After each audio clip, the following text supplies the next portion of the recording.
오늘 말씀은 창세기 45장 16절로 28절까지입니다. 요셉의 형들이 왔다는 소문이 바로의 궁에 들림에 바로와 그의 신하들이 기뻐하고 바로는 요셉에게 이르되 내 형들에게 명령하기를 너희는 이렇게 하여 너희 양식을 싣고 가서 가나안 땅에 이르거든 너희 아버지와 너희 가족을 이끌고 내게로 오라. 내가 너희에게 애굽의 좋은 땅을 주리니 너희가 나라에 기름진 것을 먹으리라. 이제 명령을 받았으니 이렇게 하라. 너희는 애굽 땅에서 수레를 가져다가 너희 자녀와 아내를 태우고 너희 아버지를 모셔오라. 또 너희의 가구를 아끼지 말라. 온 애굽의 땅이 좋은 곳이 너희 것임이니라. 이스라엘의 아들들이 그대로 할세 요셉이 바로의 명령대로 그들에게 수레를 주고 길 양식을 주며 또 그들에게 다 각기 옷 한 벌씩을 주되 베냐민에게는 은 300가 옷 5벌을 주고 그가 또 이와 같이 그 아버지에게 보내되 순하기 10필에 애굽의 아름다운 물품을 실리고 암나기 10필에는 아버지에게 길에서 드릴 곡식과 떡과 양식을 실리고 이에 형들을 돌려보내며 그들에게 이르되 당신들은 길에서 다투지 말라 하였더라. 그들이 애굽에서 올라와 가나안 땅에서 들어가서 아버지 야곱에게 이르러 알려 이르되 요셉이 지금까지 살아있어 애굽 땅 총리가 되었더이다. 야곱이 그들의 말을 믿지 못하여 어리둥절하더니 그들이 또 요셉이 자기들에게 부탁한 모든 말로 그에게 말하매 그들의 아버지 야곱은 요셉이 자기를 태우려고 보낸 수레를 보고서야 기운이 소생한지라. 이스라엘이 이르되 조카도다. 내 아들 요셉이 지금까지 살아있으니 내가 죽기 전에 가서 그를 보리라 하니라. 아멘. 창세기 주의 설교 107회차입니다. 창세기 45장 16절에서부터 18절의 말씀을 가지고 그를 보리라 라는 제목으로 함께 나누기를 원합니다. 지난 시간에 마지막 장면이 이랬었죠. 지난 시간은 이 요셉 이야기, 긴 요셉 이야기의 절정이라고 말씀드렸고요.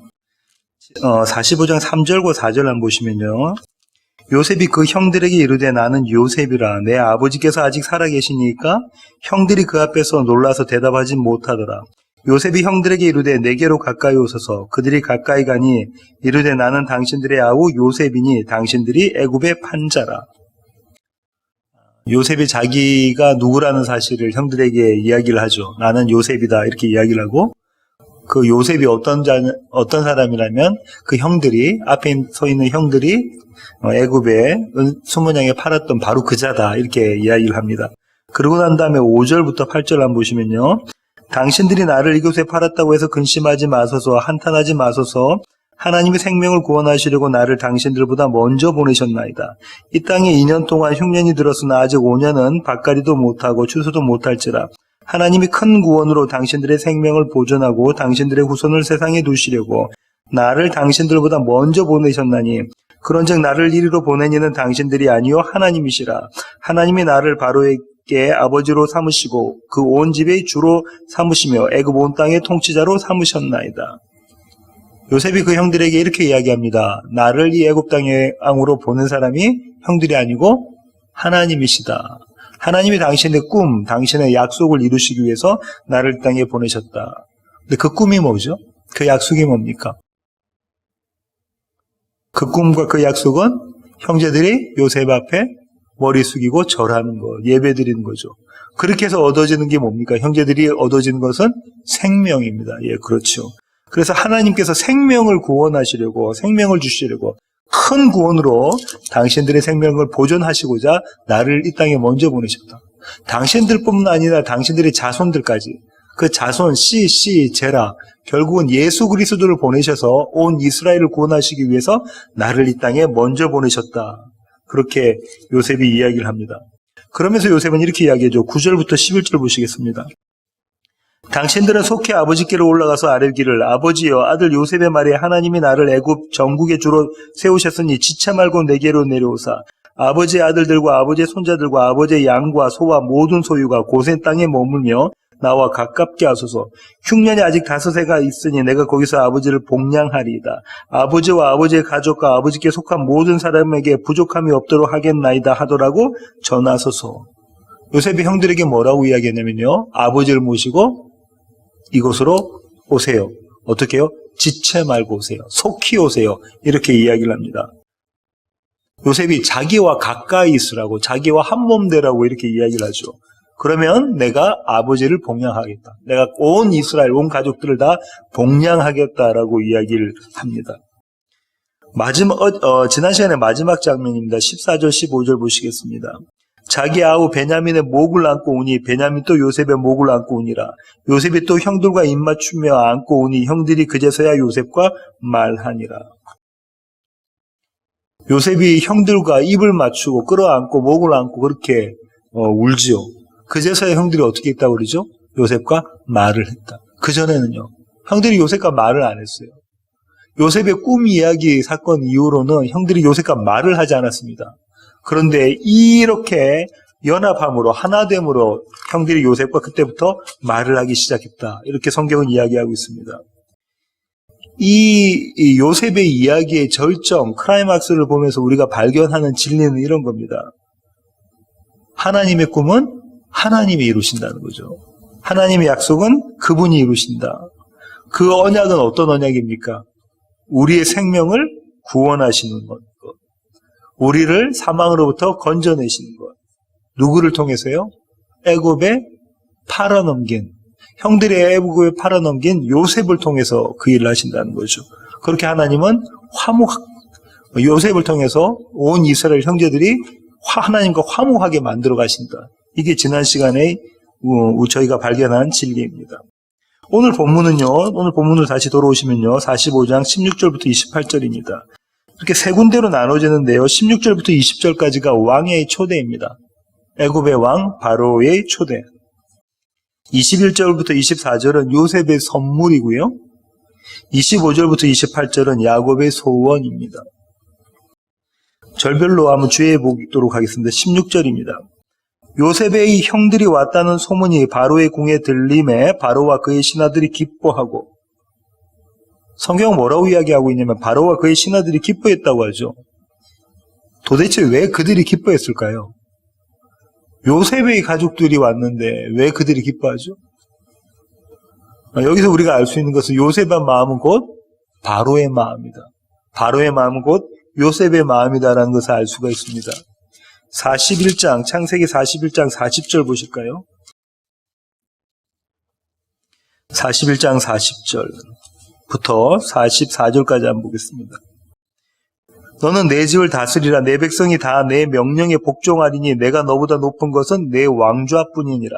바로가 또 요셉에게 이르되 내가 너를 애굽 온 땅의 총리가 되게 하노라 하고 자기의 인장 반지를 빼어 요셉의 손에 끼우고 그에게 세마포 옷을 입히고 금사슬을 목에 걸고 자기에게 있는 버금수레에 그를 태우매 무리가 그의 앞에서 소리 지르기를 엎드리라 하더라.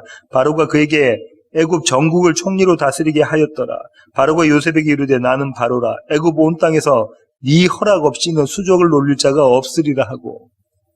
55절 보실까요? 애굽 온 땅이 굶주림에 백성이 바로에게 부르짖어 양식을 구하는지라. 바로가 애굽 모든 백성에게 이르되 요셉에게 가서 그가 너희에게 이른 대로 하라 하니라. 이 장면들을 보면 어떤 그림이 그려지냐면 바로는 곧 요셉, 요셉의 마음은 곧 바로의 마음이다. 이 사실을 알 수가 있습니다. 그래서요, 그 16절 다음에 나와 있는 17절과 18절, 19절을 보시면 요셉이 그의 형제들에게 이야기했던 것과 똑같이 바로가 요셉의 형제들에게 이야기를 합니다. 17절부터 18절까지 한번 보시겠습니다.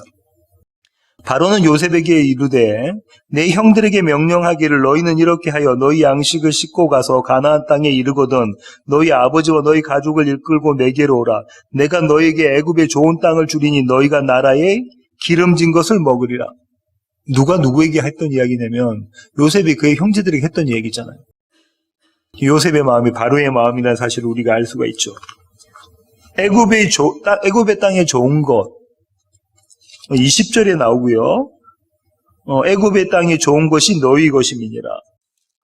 47장 6절 보실까요? 애굽의 땅이 내 앞에 있으니 땅이 좋은 곳에, 고센 땅에, 11절, 47장 11절입니다. 애굽의 좋은 땅 라암셋을 그들에게 주어 소유로 삼게 하고, 애굽에서 가장 좋은 기름진 땅, 그리고 거기서 나는 기름진 곡식, 기름진 먹을 것들, 가축 이런 것들을 이스라엘에게 다 준다고 바로가 약속을 하고 있죠.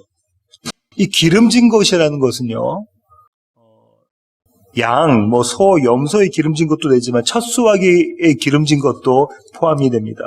민수기 18장 12절 한번 보실까요? 민수기 18장 12절입니다.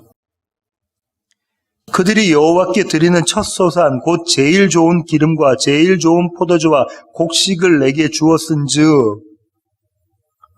신명기 32장 14절. 신명기 32장 14절입니다. 소의 엉긴 젖과 양의 젖과 어린 양의 기름과 바산에서 난 수량과 염소와 지극히 아름다운 밀을 먹이시며 또 포도즙의 붉은 술을 마시게 하셨도다. 하나님께서 이스라엘을 그렇게 기름진 것을 먹고 마시게 하셨다고 하죠. 시편 81편 16절 보시겠습니다. 시편 81편 16절입니다. 또 내가 기름진 밀을 그들에게 먹이며 반석에서 나오는 꿀로 너를 만족하게 하리라 하셨도다. 이 장면들 다 보면 하나님께서 이스라엘을 기름진 것으로 먹이셨다는 거죠. 그 기름진 것 안에 무엇이 들어있냐면 어린 양의 살, 그 다음에 어린 양의 피, 그러니까 포도주가 어린 양의 피를 또 상징하죠. 첫 소산물, 이런 이야기들이 들어져 있습니다. 19절, 오늘 다시 본문으로 오셔서요. 19절부터 20절 한번 보실까요?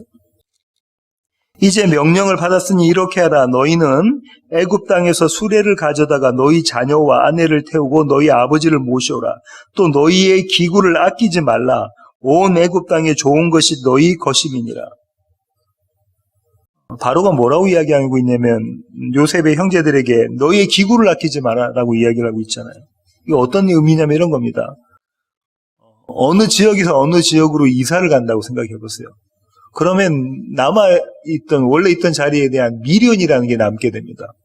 만약에 여기 계신 분 중에서 타주로 이사를 가신다고 하면 이 땅에, 이 지역에 대해서 미련이 남게 되잖아요. 애굽 땅에 있는 것이 더 좋은 것이니까 너희가 가지고 있는 것, 가나안 땅에 가지고 있는 이런 거 아까워서 하지 말고 버리고 미련을 다 뒤로 한 채 이 땅으로 오라라는 겁니다. 애굽 땅에 무엇이 있다는 거죠? 더 좋은 것이 있다는 겁니다. 더 좋은 것, 기름진 것이 있다는 거죠. 그게 뭘까요? 생명인 거죠. 5년 남아있는 이 5년의 흉년 동안 먹고 살 수 있는 것, 생명이 너희에게 있다는 거죠. 저와 여러분 아시다시피 이미 알고 있는 것처럼 이 생명은 곧 예수 그리스도이시죠. 21절부터 22절 한번 보시겠습니다. 이스라엘의 아들들이 그대로 할세 요셉이 바로의 명령대로 그들에게 수레를 주고 길 양식을 주며 또 그들에게 다 각기 옷 한 벌씩을 주되 베냐민에게는 은 300과 옷 5벌을 주고 옷을 줍니다. 그죠? 요셉이 그 형제들에게 옷을 주는데 이 옷은 히브리어로 보면 겉옷입니다. 속옷이 아니고 겉옷인데요. 히브리 사람들에게 이 겉옷은 그 용도가 다양합니다. 식사할 때는 어떨 때는 식탁포로도 쓰기도 하고요. 밤에 잘 때는 담요로 쓰기도 하고요. 그렇습니다. 겉옷을 선물한다는 것은 대단한 것을 선물하는 겁니다. 대단한 것을 선물하는 거니까 대단히 감사하다, 고맙다라는 표현이기도 하죠. 이 겉옷은요, 요셉의 겉옷과 대조가 됩니다. 요셉의 겉옷은 어떻게 됐죠? 요셉이 입고 있던 그 채색 옷은 어떻게 됐습니까? 벗겨져서 찢겨졌죠. 그런데 요셉은 이 형제들에게 그들의 옷을 벗기고 찢는 대신 그들에게 새 옷, 새 겉옷, 새 생명을 나누어 주고 있는 모습입니다. 그렇게 해서 형제 간의 완전한 회복의 모습을 보이죠. 요셉의 용서가, 형제들에 대한 요셉의 용서가 회복이고 평화이고 샬롬이다 이 말씀입니다. 요셉은요, 이 모습을 이렇게 이야기합니다. 악을 선으로 갚으시는 하나님.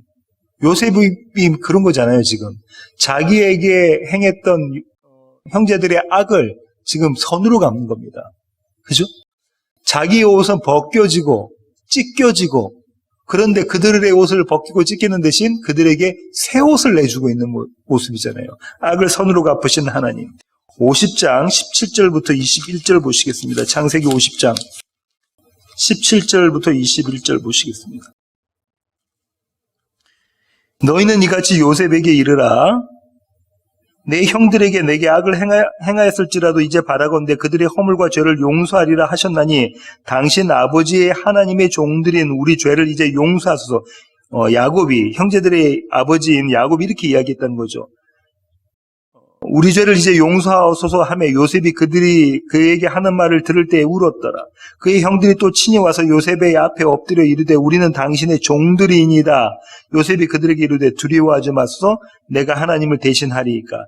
당신들은 나를 해하려 하였으나 하나님은 그것을 선으로 바꾸사 오늘과 같이 많은 백성의 생명을 구원하게 하려 하셨나이다. 당신들은 두려워하지 마소서. 내가 당신들과 당신들의 자녀를 기르리이다 하고 그들을 간곡한 말로 위로하였더라. 악을 선으로 바꾸시는 하나님. 그런데 여기서 또 차별이 일어납니다. 요셉은 그 형들한테는 10벌의 옷을 주잖아요. 한 벌의 겉옷을 주잖아요. 10형제들한테는. 그런데 자기 동생 베냐민에게는 5벌의 옷을 줍니다. 거기다가 은 300냥을 더해서 주죠. 이 5벌의 옷은 신학자들은 이렇게 이야기합니다. 흉년이 아직 5해가 남았다. 그러니까 이 5벌의 옷은 어떤 의미냐면요. 옷을 제공한다는 것은 생명을 제공한다는 거죠. 먹을 거리를 제공한다는 얘기입니다. 그죠? 5년 동안 내가 베냐민과 당신들 이스라엘을 책임지겠다. 어떤 환난에도 내가 당신들을 꼭 지켜내겠다. 이런 약속이 거기에 담겨져 있다고 신학자들은 이야기합니다. 바울은요, 그의 서신에서 이렇게 이 이야기를 표현하는데요. 로마서 8장으로 가시겠습니다. 로마서 8장 35절부터 40절입니다. 35절부터 40절입니다. 누가 우리를 그리스도의 사랑에서 끊으리요? 환난이나 공고나 박해나 기근이나 적진이나 위험이나 칼이랴. 기록된 바 우리가 종일 주를 위하여 죽임을 당하게 되며 도살당할 양같이 여김을 받았나이다 함과 같으니라. 그러나 이 모든 일에 우리를 사랑하시는 이로 말미암아 우리가 넉넉히 이기느니라. 내가 확신하노니 사망이나 생명이나 천사들이나 권세자들이나 현재일이나 장래일이나 능력이나 높음이나 깊음이나 다른 어떤 피조물이라도 우리를 우리 주 그리스도 예수 안에 있는 하나님의 사랑에서 끊을 수 없으리라. 어떤 환난에도 지금 남아있는 5년 극심한 아주 심한 그 5년의 흉년일지라도 이 5벌의 겉옷이 있으면 너희가 어떻게 하는 거죠? 이 흉년을 이겨낼 수 있다는 거죠. 사망 가운데서 생명으로 옮겨질 것이다. 바울은 그렇게 이야기하고 있습니다. 그렇죠? 그리스도의 사랑에서 그 어떤 것이라도 그리스도의 사랑에서 우리를 끊어낼 수가 없다. 그리스도로부터 우리를 끊어낼 수가 없다라고 바울이 이야기하는 것과 같은 이야기입니다. 베냐민은 은 300냥을 받았는데요. 이 은 300냥은 당시 노동자 30년의 품삯입니다. 30년 동안 하나도 안 먹고 안 쓰고 해야 모을 수 있는 돈이 은 300냥입니다. 어떤 의미를 가지고 있는 건가요? 형제들이 요셉을 은 20냥에 미디안 상인들에게 팔아서 넘겨서 애굽의 노예로 이렇게 팔아버렸잖아요. 그 장면과 또 대치시키는 거죠. 겉없이 그들의 모습과 대치된 것처럼 이 은 300냥이 또 마찬가지입니다. 그들은 은 20냥에 요셉을 팔았지만 그것을 은 300냥으로 돌려주고 있는 그 요셉의 모습, 그 그림이 그려져 있는 거죠. 24절 보시겠습니다. 이 형들을 돌려보내며 그들에게 이르되 당신들은 길에서 다투지 말라 하였더라. 요셉이 이제 형들을 돌려보냅니다. 아버지를 모시고 오라고, 온 가족들을 데리고 오라고 가나안 땅으로 돌려보내면서 형들에게 이렇게 이야기죠. 이제 다투지 마십시오. 이 다투지 말라라는 것은 신학자들은 이렇게 표현하는데요. 한편으로는 일부의 신학자들은 이렇게 이야기합니다. 두려워하지 말라. 그렇게 쓸 수도 있는 히브리어거든요. 두려워하지 말라. 이제 가나안으로 고향으로 돌아가서 애굽으로 올 일, 자기의 정착지, 자기의 본향을 떠나서 돌아올 일, 그다음 여기 와서 살아갈 일, 이런 거 걱정하지 마. 일상의 근심, 그런 걱정하지 마세요. 제가 다 먹여 살릴 겁니다. 제가 애굽의 총리입니다. 내가 책임지겠습니다. 이런 언약, 이런 서약, 이런 뉘앙스가 있다고도 이야기하고요. 또 일부의 신학자들은 이렇게도 이야기합니다. 지난 일에 대한 다툼을 하지 마세요. 누가 잘못했다고 책임을 서로 묻지 마세요. 창세기 42장 22절 한번 보실까요? 42장 22절. 르우벤이 그들에게 대답하여 이르되 내가 너희에게 그 아이에 대하여 죄를 짓지 말라고 하지 아니하였더냐. 그래도 너희가 듣지 아니하였느니라. 그러므로 그의 핏값을 치르게 되었도다 하니, 맏형 르우벤이 어떻게 했죠? 22년 전에 맏형 르우벤이 어떻게 했냐면 요셉을 살리려고 했잖아요. 근데 나머지 형제들은 다 요셉을 죽이려고 했죠. 거기에 대해서 지금 르우벤이 동생들에게 질책을 하고 있는 모습이잖아요. 이렇게 하지 마세요. 이렇게 하지 마세요. 책임 공방 서로 하지 마십시오. 책임 공방을 하는 것은 모든 인류의 똑같은 반응이죠. 내가 죄를 범하면 이 죄에 대한 책임을 다른 사람에게 넘기고 싶은 거죠. 전가하고 싶은 겁니다. 창세기 3장 9절부터 13절 보실까요? 창세기 3장 9절부터 13절. 그들이 그날 바람이 불 때에 동산에 거니시는 여호와 하나님의 소리를 듣고 아담과 그의 아내가 여호와 하나님의 낯을 피하여 동산 나무 사이에 숨은지라. 여호와 하나님이 아담을 부르시며 그에게 이르시되 네가 어디 있느냐? 이르되 내가 동산에서 하나님의 소리를 듣고 내가 벗었으므로 두려워하여 숨었나이다. 이르시되 누가 너의 벗었음을 내게 알렸느냐? 내가 내게 먹지 말라 명한 그 나무 열매를 내가 먹었느냐? 아담이 이르되, 아담이 뭐라고 이야기하죠? 하나님이 주셔서 나와 함께 있게 하신 그가 그 나무 열매를 내게 주었으므로 내가 먹었나이다. 아담이 누구 핑계를 댑니까?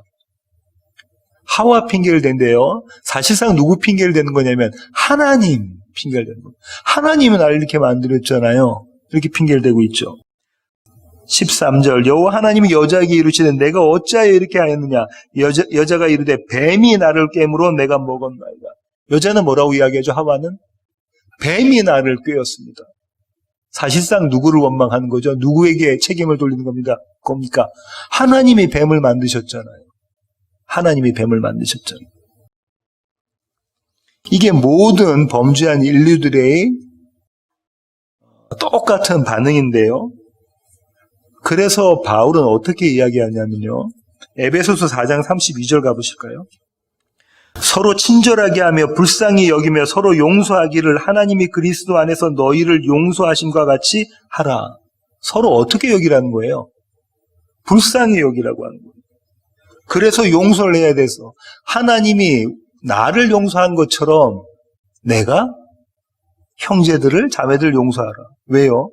서로 불쌍한 존재이기 때문에 그렇다는 거죠. 한 군데 더 보겠습니다. 골로새서 3장 13절입니다.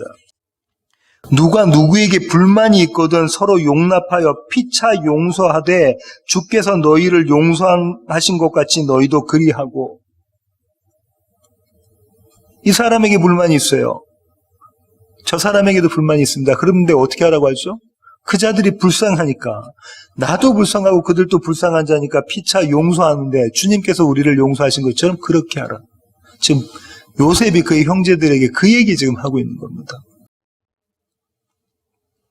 25절부터 26절 보시겠습니다. 다시 창세기 45장으로 돌아오셨어요.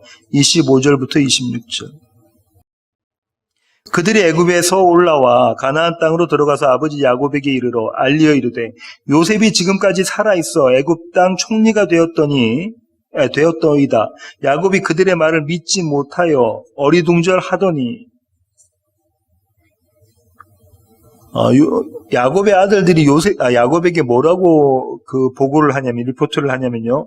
요셉이 지금까지 살아 있습니다라고 이야기를 합니다. 요셉이 지금까지 살아 있습니다. 이게 어떤 뉘앙스를 갖고 있냐면요. 요셉의 꿈과 관련되어 있는 뉘앙스를 갖고 있습니다. 다시 37장으로 가실까요? 창세기 37장 6절부터 7절입니다.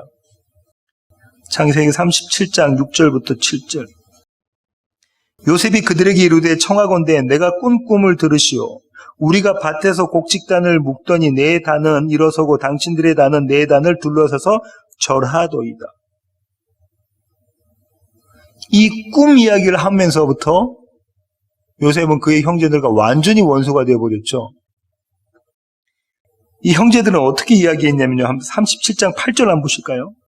그의 형들이 그에게 이르되 네가 참으로 우리의 왕이 되겠느냐, 참으로 우리를 다스리게 되겠느냐 하고 그의 꿈과 그의 말로 말미암아 그를 더욱 미워하더니. 어떤 반응입니까? 그 꿈 안 이루어진다는 거잖아요. 형제들의 반응은 그 꿈 안 이루어진다는 겁니다.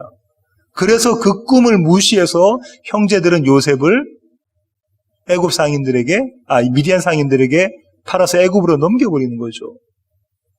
그 꿈을 믿지 않았기 때문에 그런 겁니다. 요셉이 살아있을 리가 없다는 거죠. 두 번째 꿈을 보실까요? 37장 9절부터 10절입니다. 요셉이 다시 꿈을 꾸고 그의 형들에게 말하여 이르되 내가 또 꿈을 꾼즉 해와 달과 열한 별이 내게 절하도이다 하니라. 그가 그의 꿈을 아버지와 형들에게 말하며 아버지가 그를 꾸짖고 그에게 이르되 내가 꾼 꿈이 무엇이냐, 나와 내 어머니와 내 형들이 참으로 가서 땅에 엎드려 내게 절하겠느냐. 이게 두 번째 꿈입니다. 이번에는 형제들뿐만 아니라 아버지 어머니도 자신에게 절하겠다라는 꿈 때문에 아버지가 버럭 화를 내죠. 나무랍니다. 사랑하는 요셉을 나무라죠. 그러나 보세요. 11절 보세요. 그의 형들은 시기하되, 그의 형들은 그 꿈을 믿지 않습니다. 그 꿈을 버렸습니다. 그 꿈이 이루어지면 안 되는 거죠. 왜냐하면 그들의 꿈 때문에 그렇습니다. 그런데요, 그의 아버지는, 야곱은, 이스라엘은 그 말을 어떻게 따죠? 간직해 두었더라. 야곱은요, 그 꿈을 간직했습니다. 마음에. 야곱의 마음 가운데에 하나님의 꿈이 심겨진 거예요. 요셉의 형제들은, 야곱의 아들들은 요셉의 꿈을 믿지 못했지만, 믿을 수 없었지만, 믿기 싫었지만, 야곱은 그 꿈을 믿는 겁니다. 그런데 한번 보십시오. 그러면 요셉의 마음 한편에서, 야곱의 마음 한편에서는 어떤 꿈이 아직도 남아있냐면요. 불씨처럼 남아있냐면요. 요셉이 살아있을 것이라는 거죠. 야곱이 아들들의 말을 처음에 믿지 못합니다. 왜 그러냐면 믿기 어려웠을 거예요. 왜요? 과거 아들들의 행적을 살펴보면 그들의 말을 신뢰할 수가 없었던 겁니다. 그게 당연한 이야기죠. 그런데요, 조금 전에 말씀드린 것처럼 야곱에게는 여전히 이 요셉의 꿈이 남아 있습니다. 그의 마음속에 그 불씨가 남아 있습니다. 요셉이 살아 있을 것이다. 27절 보시겠습니다. 그들이 또 요셉이 자기들에게 부탁한 모든 말로 그에게 말하며 그들의 아버지 야곱은 요셉이 자기를 태우려고 보낸 수레를 보고서야 기운이 소생한지라. 야곱이 기운이 소생했다고 하죠. 무엇을 보고서야? 수레를 보고서야. 자기 아들이 자기를 위해서 보낸 그 애굽의 어마어마한 수레와 그 짐들을 보고서야 요셉이 살아있구나. 이 자기 나머지 아들들의 말을 믿게 되는 거죠. 소생이라는 거는요, 어떤 때 사용되는 단어냐면요, 낮아질 대로 낮아진 자에게 주어지는 축복이 소생입니다. 이제는 살아날 가망성이 하나도 없습니다. 나는 사망 가운데 있는 자입니다라는 고백하는 자에게 주어지는 복이, 그 구원이 소생입니다. 시편 22편 26절로 가보실까요? 겸손한 자는 먹고 배부를 것이며 여호와를 찾는 자는 그를 찬송할 것이라. 너희의 마음은 영원히 살지어다. 너희의 마음은 영원히 살지어다. 소생할 것이다. 어떤 자가요? 겸손한 자가. 어떤 자가요? 여호와를 찾는 자가. 마음이 낮아질 대로 낮아진 자가, 그래서 여호와를 찾는 자가, 그래서 예수 그리스도를 붙잡은 자가 영원히 살 거다. 영생을 누릴 것이다. 소생할 것이다. 그렇게 이야기하고 있죠. 시편 69편 32절부터 33절 보시겠습니다. 공고한 자가 이를 보고 기뻐하나니 하나님을 찾는 너희들아 너희 마음을 소생하게 할지어다. 여호와는 궁핍한 자의 소리를 들으시며 자기로 말미암아 갇힌 자를 멸시하지 아니하시나니. 시편 기자가 뭐라고 이야기하죠? 공고한 자, 가난한 자. 그냥 경제적인 이야기를 하고 있는 게 아니라 마음의 가난함, 마음의 공고함을 이야기하는 거죠. 마음이 가난하고 마음이 공고한 자들은 그런 자들은 하나님을 찾게 되어져 있고, 그런 자들이 기뻐해야 될 이유는 그 마음에 생명이 있기 때문에 그런 거죠. 주님께서 생명을 넣어주시기 때문에 그렇다고 이야기합니다. 하나님은 그런 자들을 멸시하지 않는다라고 시편 기자가 이야기하죠. 한 군데만 더 보겠습니다. 이사야 57장 15절입니다. 이사야 57장 15절입니다. 지극히 존귀하며 영원히 거하시며 거룩하다 이름하는 이가 이와 같이 말씀하시되 내가 높고 거룩한 곳에 있으며 또한 통회하고 마음이 겸손한 자와 함께 있나니 이는 겸손한 자의 영을 소생시키며 통회하는 자의 마음을 소생시키려 함이라. 뭐라고요? 겸손한 자의 영을 소생시키며 통회하는 자, 회개하는 자의 마음을 소생시키려 함이라. 성경은 이 소생을 항상 겸손한 자, 마음이 겸손한 자, 회개하는 자, 마음이 공고한 자와 연관시켜서 이야기하고 있습니다. 지금 야곱의 마음이 어떻다는 거예요? 이스라엘 마음이. 공고하다, 가난하다. 왜요? 누구를 잃어버려서? 요셉을 잃어버려서. 근데 그 마음속에 하나님의 꿈이 들어가 있죠. 그 마음속에 있는 하나님의 꿈이 이제 발동을 합니다. 제가 오늘 본문에서 주목한 구절은 마지막 절인데요. 28절입니다. 이스라엘이 이르되 조카도다 내 아들 요셉이 지금까지 살아있으니 내가 죽기 전에 가서 그를 보리라 하니라. 가서 그를 보리라. 이스라엘이 뭐라고 이야기하냐면 이렇게 이야기하잖아요. 조카도다. 내가 이 정도면 만족한다는 거죠. 야곱이 만족하는 게 왜 만족하냐면 그 이유가요. 그의 아들 요셉이 살아있기 때문에 그렇습니다. 또 하나는요. 그의 아들 요셉을 보러 갈 것이기 때문에 그렇습니다. 정리해보면 이렇습니다. 이스라엘의 만족은요. 살아있는 요셉을 보러 가는 거예요. 살아있는 요셉을 눈으로 직접 보는 거예요. 그와 얼싸안고 목을 껴안고 그와 입맞추며 하나 되는 겁니다. 그것이 이스라엘의 만족입니다. 그것이 교회, 저와 여러분의 만족입니다. 사망 가운데 있던 야곱이요. 그런 이스라엘이 새 희망이 생겼습니다. 이제 새 희망이 생겼어요. 무슨 희망이죠? 그를 보리라. 내가 이제 내 아들 요셉을 볼 것이다. 내가 이제 그가 꿨던 하나님의 꿈이 이루어지는 것을 내가 이 두 눈으로 볼 것이다. 이 야곱이 이스라엘이 품었던 이 소망, 이 희망과 똑같은 희망과 소망을 품었던 한 사내가 있습니다. 누가복음 2장으로 가시겠습니다. 누가복음 2장 25절부터 32절입니다. 찾으셨으면 제가 한번 읽어보겠습니다. 예루살렘에 시므온이라 하는 사람이 있으니 이 사람은 의롭고 경건하여. 지금 누가가 뭐라고 이야기하냐면 이 시므온은 의롭고 경건하다라고 이야기하고 있죠. 그 다음에 의롭고 경건한 것에 대한 정의를 하고 있는데요. 이스라엘의 위로를 기다리는 자라. 그럼 성경이 말하는 의롭고 성경이 말하는 경건한 사람은 어떤 사람입니까? 위로받기를 원하는 사람이죠. 이스라엘이 위로받기를 원하는 겁니다. 그 위로가 누굽니까? 예수 그리스도를 기다리고 있는 자, 예수 그리스도를 소망하고 있는 자, 그를 보리라라고 생각하고 있는 그 자, 그 소망을 갖고 있는 자가 의롭고 경건하다라고 하는 겁니다. 성령이 그 위에 계시더라. 그가 주의 그리스도를 보기 전에는 죽지 아니하리라는 성령의 지시를 받았던 이게 하나님의 약속입니다. 네가 죽기 전에 그 위로함을 얻을 것이다. 그리스도를 볼 것이다. 예수를 볼 것이다.